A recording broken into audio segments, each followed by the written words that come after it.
ever wondered what it takes in order to become a real estate developer? In this video, I will share the 7 simple steps that you can take to become a real estate developer no matter where you are in the US. Taking a quick step back, my name is Dominique Higgins. I am a real estate broker for developers, helping them buy and build their dream projects here in Southern California. And this is a very common question that I get from real estate investors as well as budding real estate developers, which is how exactly do I become a real estate developer myself? Which is why in this video, I really want to hop in first with what a real estate developer is before going into the 7 very simple steps that you can take to become a real estate developer as well. Now, before diving into the 7 simple steps, let's make sure we're on the same page as far as what a real estate developer actually is and what they do. So with real estate development, there are really 2 types of real estate developers. You have the conventional type, which is someone who takes raw land, flat out dirt, and then constructs some type of building on top of that, whether it's residential, whether it's commercial, mixed use, so on and so forth. And there's also another type of real estate developer who takes distressed properties, whether it is a single family shack or a house falling off the hill, or maybe an old distressed warehouse, and then they reconfigure that space and create it into a new space, whether they convert it into office or work live spaces, or they might completely tear it down and then build an entirely new structure that is either different or better in some way. So in general, when it comes to real estate development, a developer is someone who purchases a property at a low price with the expectation that they will be able to add value to that property through some type of heavy duty construction work before selling it at a higher price and pocketing a profit. Now, in my definition of a real estate developer, I do also like to include flippers to a certain extent. So a flipper is someone who takes a house,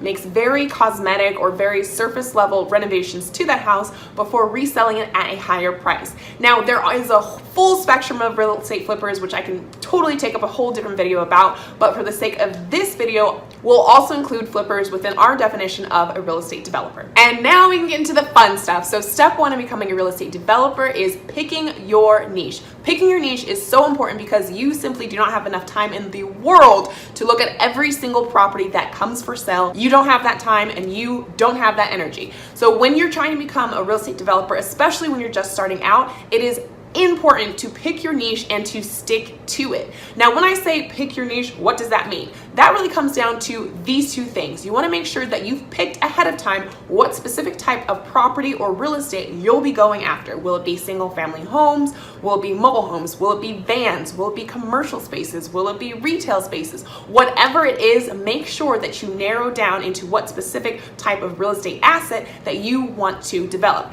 And then part 2 is understanding what strategy or how you want to add value to that real estate asset once you get it. Now, another quick example for this is, let's say your real estate niche is residential homes and you want to add accessory dwelling units. That is a niche. Let's say that you want to take single family homes, demolish them, and add apartment buildings. That is a totally different niche and will involve looking at 2 totally different types of properties when you're out there searching for your first project.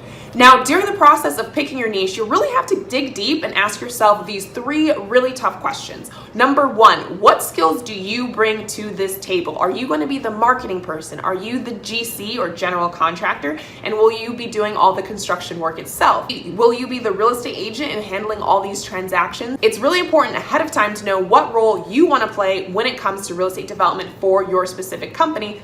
It's also important to know what specific geographic areas you'll stick to when you're just starting out as a real estate developer. Again, you are just starting out and your time, money, and energy is very limited, which means as a real estate developer, you can't necessarily be looking at properties all the way in Florida if you're based right here in Hollywood. Now, this isn't to say though that this will be your niche forever, but again, because you're just starting out as a real estate developer, it's very important to be hyper focused as much as possible, and picking a niche enables you to do that. Step 2 in becoming a real estate developer, you're going to need to build a strong and capable team. So real estate is very much a team sport. It is not a DIY situation. You definitely want to make sure that you surround yourself with people who can fill the roles that you can't necessarily fill, who can be in the places where you can't necessarily be, and who can do the things that you either have no business doing or have no desire to do.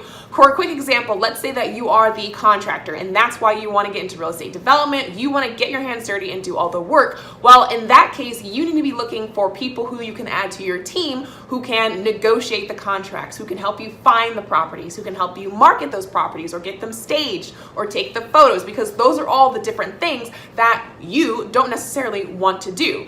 Likewise, let's say that you're a real estate agent trying to transition into real estate development and you have absolutely no idea how to build different structures. In this instance, it'll be very important for you to find a contractor to add to your team, because that's something that you simply cannot do and don't have the capacity to do, and isn't honestly a good use of your time and resources and energy. Because again, you're just starting out, and as a budding developer, it's important for you to stay as focused as possible on your goals at hand. Now, these are just a few examples of the types of professionals that you can add onto your real estate team to be the most successful it can be in terms of real estate development. The third step in becoming a real estate developer is securing a lender. That means finding the person who's going to give you the money so that you can purchase and renovate the different projects that you want to do. Now, typically, banks won't do real estate development loans because honestly, if you're just starting out, you're going to lack the experience and the capital that they typically like to see.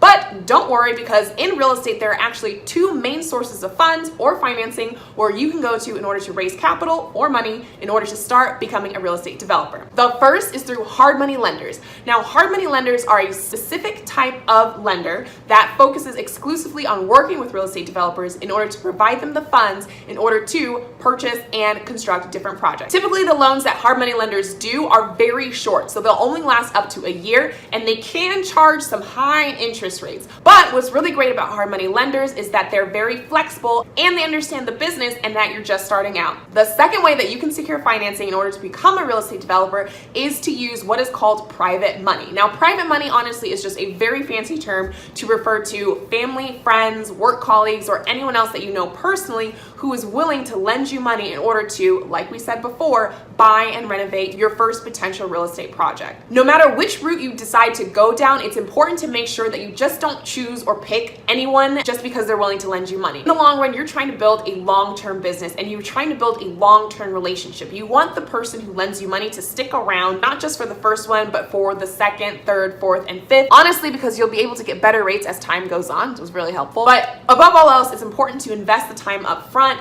in making sure that this person, whether it's a private money lender or whether it's a hard money lender, making sure that they're the right fit for you and they're actually invested in making sure that your business takes off. So now that you have a niche, a team, and money, it's time to find your first project, which leads me to step number 4 in the process of becoming a real estate developer. You gotta find the first property that you're going to develop. Now, in today's market, that's gonna be a little bit tough, which means that you and your team will have to get very creative when it comes to finding the different properties that will meet your specific goals. As you're looking at different properties as well, there are two main things that you definitely want to be on the lookout for. The first is you want to make sure that the numbers make sense for every single property that you even think about submitting an offer on. What this means is essentially you want to create almost a mini plan for each individual property that you come across and say, okay, what is going to be the list price? How much work am I going to put into it? What are the closing costs that are involved? How much can I sell it for? What happens if X, Y, Z? All these different kind of exit strategies in case something goes wrong with that plan. If a property doesn't meet your specific criteria or doesn't pan out as far as the numbers, that will tell you right away it's not worth looking at anymore, and you can save your time, save your money, and save your energy and keep looking and finding something else that probably does. Now, the second core thing when you're looking at different properties out there is to also make sure that you do all your due diligence, especially when it comes to the development side. For example, if your specific niche is taking real estate and developing into apartment buildings, making sure you do your due diligence to make sure that that is actually possible, or that the local city will actually allow you to do that. This by far is the biggest mistake that different developers do, especially when they're just starting out, is they get so anxious and they jump on the first property that they see, and then the city is the one to inform them that, oh, hey, there's actually this ordinance that prevents you from developing that type of use. Or, hey, there's actually this soils report that you're gonna need, and it turns out there's uranium in the ground and you have to pay $100,000 to get rid of it. There are so many more stories like this when it comes to real estate development, and these are all surprises that you don't want to find out after you've bought the property. However, when you do come across a property where the numbers pan out, you have a plan, and you've done your due diligence, and you know you have a clear path in order to develop, that leads us to step number 5 in the process to become a real estate developer, which is to actually develop the property itself. So this is where you get your full fun and creativity when it comes to real estate development. You're able to get your hands dirty, get the different plans and permits that you'll need, start knocking down walls or doing the other type of construction work to really build out the vision that you have for a project. As you're developing that project, make sure to avoid some of these very common mishaps that real estate developers do when they're just starting out, or even if I've seen some people do it who have been doing it for years and they still do these different things. Try to avoid having windows painted shut or uneven floorboards. That's honestly the worst. Or crooked paint lines or ceiling lines. Try to avoid all of that. Honestly, it doesn't make any sense and it will not set you off on a good path to become a real estate developer. Now, this is by no means to say that you won't make mistakes. Everybody does, but you keep the quality of that project on budget and on point. Now, once you've completed the development of that project, construction is done, you've got your certificate of occupancy, and you are ready to list it. This leads us to step number 6, which is becoming the flexible seller when it comes to real estate development. Now, this by far is so overlooked, but also so important. Don't want to put too many hurdles in the way for people to see the property in order to make offers on the property. And you also want to make sure that if somebody comes to you with an offer, but there's just certain things that they want fixed, or there's certain things that they'll need kind of help on, take those into consideration and take them seriously and not discredit them just too quickly. And I do speak from personal experience from this. So when I did my first development project, which was a condo, I added a bedroom to it and reconfigured the spaces. I was not the flexible seller. I decided to list the property in the winter time, which is so dumb. Don't do that. Totally different video. And I got an offer like the first 2 weeks, but it was $10,000 lower than the actual price that I wanted. And rather than being the flexible seller, I literally stuck my nose up to it and I was like, oh, that's too bad. And I sent them on their way, and I ended up sitting on that property for an additional 4 months, which meant an additional 4 months paying for the utilities, keeping the lights on, keeping it well maintained, so on and so forth, which ended up costing me much more than it could have had I just sold it to that first initial buyer. And here is even the kicker: when I finally did end up selling it in the following spring, it was to someone who had the exact same offer, and come to find out that was because it was something wrong with my property, specifically the HOA fees, that were the biggest hindrance to that. Which also leads me to my next point. As a flexible seller, make sure you hear people out and make sure you ask and request feedback. This by far is so important because people are actually very willing to tell you what is wrong with your property and why it's not selling necessarily. And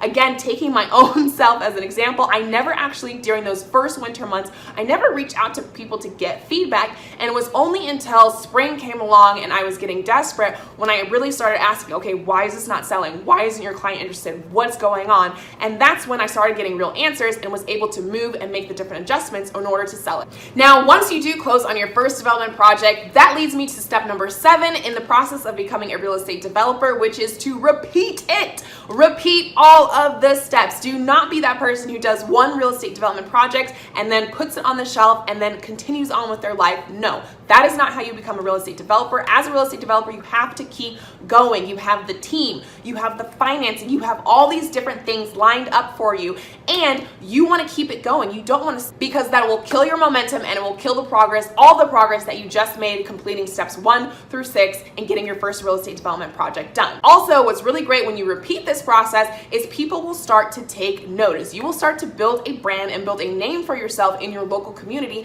which means it will get easier because people will start coming to you and saying, hey, I have this property, you're a real estate developer, I saw you do project XYZ, maybe you can consider it. Or you'll even get people approaching you saying, hey, I saw you do this project, I have some money, why not I give this some to you? Those are the different conversations that start to happen as you continue to repeat the process and as you stay persistent in being a real estate developer. Those are not the conversations that will happen if people see you just do one real estate development project and then call it a day. Keep going no matter what. So there you have it, the very 7 simple steps that you can take in order to become a real estate developer no matter where you are in the US. If you enjoyed this video, please drop a like or subscribe for more real estate development videos to come. And also, if you're looking for a more detailed step-by-step guide on the process of becoming a real estate developer, please check out the link down below where you will find a 20-page PDF workbook full of to-do lists and different actionable items that you can take and follow, which is awesome. Until the next video, thank you so much, guys, and can't wait to see you.